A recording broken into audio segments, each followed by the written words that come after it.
Again gone. Now is it okay? Yeah, it's okay, sir. Everybody can see? Yeah. Okay. So the COVID effect is there in every aspect of our lives. And so AV fistula and access creation is not immune to its effect. So what you can see is on the left side of the slide, the number of AV fistulae being created in the last year was close to 20 per month. And it has dwindled down now to only 3 per month. Whereas the number of permacath or the central tunnel catheters is doubled. So this is the possible reason is that the surgeons feel that the AV fistula is an elective procedure, and so they have closed almost all the elective surgeries, and along with that, the AV fistula creation also has suffered.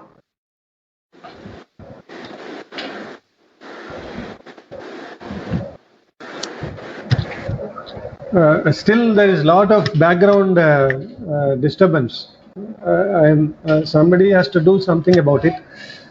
So the tunnel catheters have many advantages during this period where the AV fistulae cannot be done. And you can see that you can create an access and reduce access flow as great as 300 ml per minute for immediate dialysis. And the relative ease of the insertion is one big plus point for a tunnel catheter, because almost all the nephrologists are very comfortable with doing the central venous catheterization, and it is only one step away from doing a tunnel catheter. And you can see that up to the survival of these catheters are excellent. More than 60% survive for 6 months, and I'm sure all of us agree that a substantial percentage of these catheters even survive for more than a year. And if you educate your dialysis staff very well with universal precautions to prevent infections, then you have a smooth sailing as far as the dialysis is concerned, along with the tunnel catheters. So what is the first important area that you should choose is what is the design. And when it comes to the design, it is the tip which we are referring to, and it is the important connotation of the success of a long-term success of a tunnel catheter.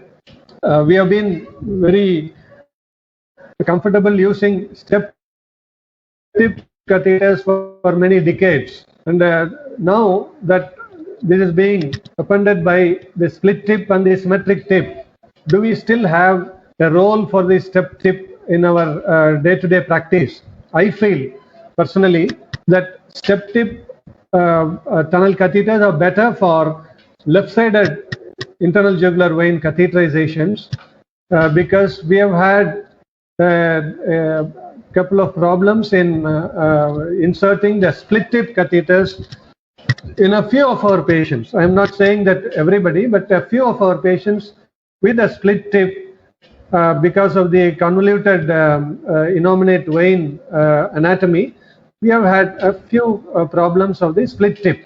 But symmetrical tip is a very ideal central venous catheter for both sides, on the left or the right side, for better performance. So this is the right side, and you can see that ideally the tip of the catheter should be placed at the center of the right atrium. In fact, the earlier teaching was it should be lying at the junction of the superior vena cava to the right atrial junction. But now we realize that for better flow and also for unimpeded flow across both the lumina, it is better that the tip of the catheter is placed at the center of the right atrium. It's always a better idea to do a dummy catheter insertion placement with and make your markings. So it is always better to preserve removed catheter and then keep it for this before you actually put in the catheter. You have this dummy catheter with you and then mark the sites. So you start here and you have to have the cuff below the clavicle and also the tip of the mid atrium. You can see under the screen, under the fluoro, and have this and then mark the exit site 1.5 inches from the cuff. So this way you are sure when you are removing the covers from the sterile catheter assembly, you don't waste anything. So choosing the correct site of exit site with a dummy catheter is a good idea to go on. And as far as the orientation of the probe is concerned, the ultrasound probe is concerned, the linear probe is better always. And you should always have it at the short axis view is better, because in the long axis view, you are going to keep the probe in between above the clavicle, and potential space for the insertion site is lost. More than 3 or 4 centimeters are lost. So you should always have a short axis view for your catheter insertion, especially the internal jugular vein visualization. So closer to the clavicle that you are going to insert the entry point, the better that it is for the long term survival, because the kinks will be less when the neck is turned. So in that way, short axis view is better. And the other one is, once you enter the vein and then put the guide wire, it is always a good policy to put the guide wire, insert it through and through, and then go into the inferior vena cava. So you can see the movement of the diaphragm, and then you place the guide wire at the below the shadows of the diaphragm, so that the guide wire is at a straight line, and when you are doing the tunneling, there is no chance that there is a problem with the kinking of the guide wire. So always put the guide wire inside the inferior vena cava on a straight line. As far as the left side is concerned, you should imagine that the left-sided innominate vein, on a two-dimensional view, you will think that it goes on a straight line. You should imagine on a three-dimensional view that it also can have variations in the anterior-posterior plane. And so anatomically, you should imagine a three-dimensional plane. And so this is very important that you have a fluoroscopy guide.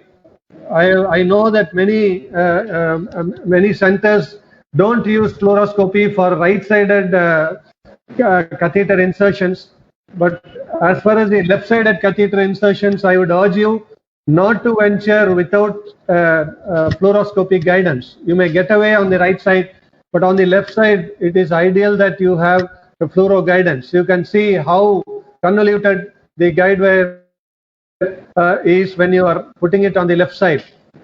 So this happens, and without a fluoro guidance, if you are going to do it, and if you take an X-ray later, you will see to your dismay that the tip is nowhere pointing downwards, and this catheter is not going to work.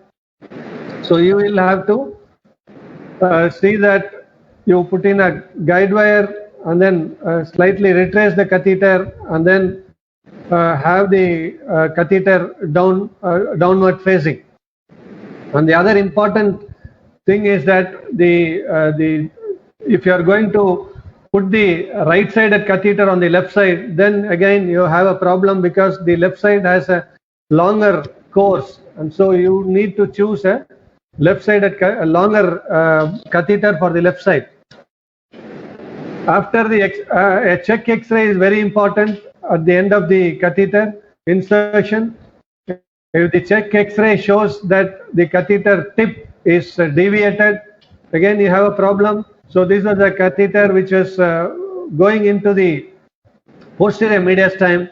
When you took it to the cath lab, and the sperm cath was in the azygos vein, and the dye was filling from the right to the left.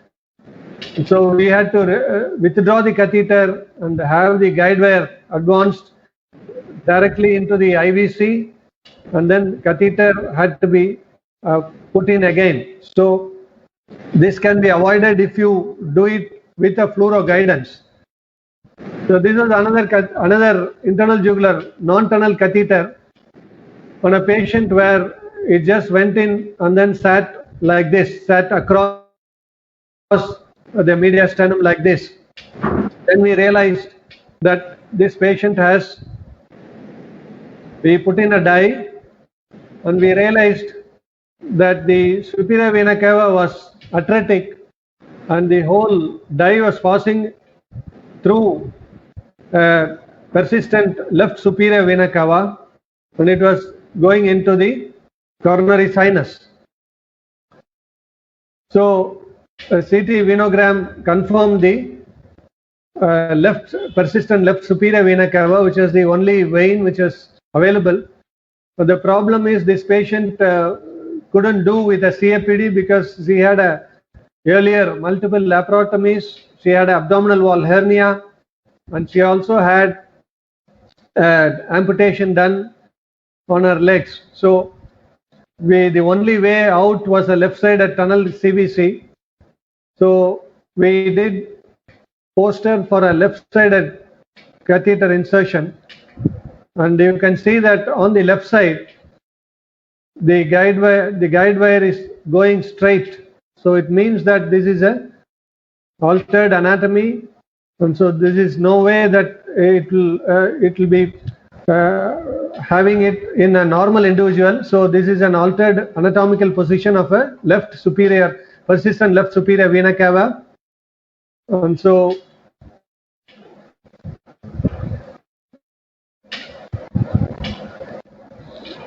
we put in a tunnel catheter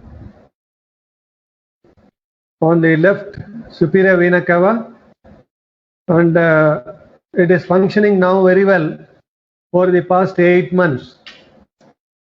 So this is another which I took up from the literature. When you are having a split tip catheter, sometimes the split tip catheter can evoke some confusion. So this was a split tip catheter, the glide path BOT catheter which was put in, and they have put in through the subclavian route. Subclavian route is not to be used in most of our patients unless you are challenged. So this was an immediate X-ray which showed everything was fine. But a later X-ray, suspicion was raised whether there was a fracture of one of the tips, and this was one of the supposedly fractured tip. So they thought that there was a fracture of the tip, and so they had to remove, and then to their dismay, they found that this is the architecture of a normal glide path catheter which has got a longer venous tip which may mimic a fracturing of the tip. So what they have suggested is that you have to add an image of the type of catheter which are used in your patient file, and so that will obviate much of the confusion which may prevail as to the tip design of the catheter. So the takeaways for that, you need to assess the patient. The stature of the patient is very important, and so a patient who is very tall, you need to have the appropriate length of the catheter in mind and assess the central vein with a short axis view. And I would urge you to do it only under fluoro guidance, and a symmetric tip design is much better. And also always ensure 3 T's, the tip, top and the tug, for a perfect working catheter which is going to be with you for a long term. And it is very important that you have a continuous education of the staff, since long-term survival is heavily dependent on their care of these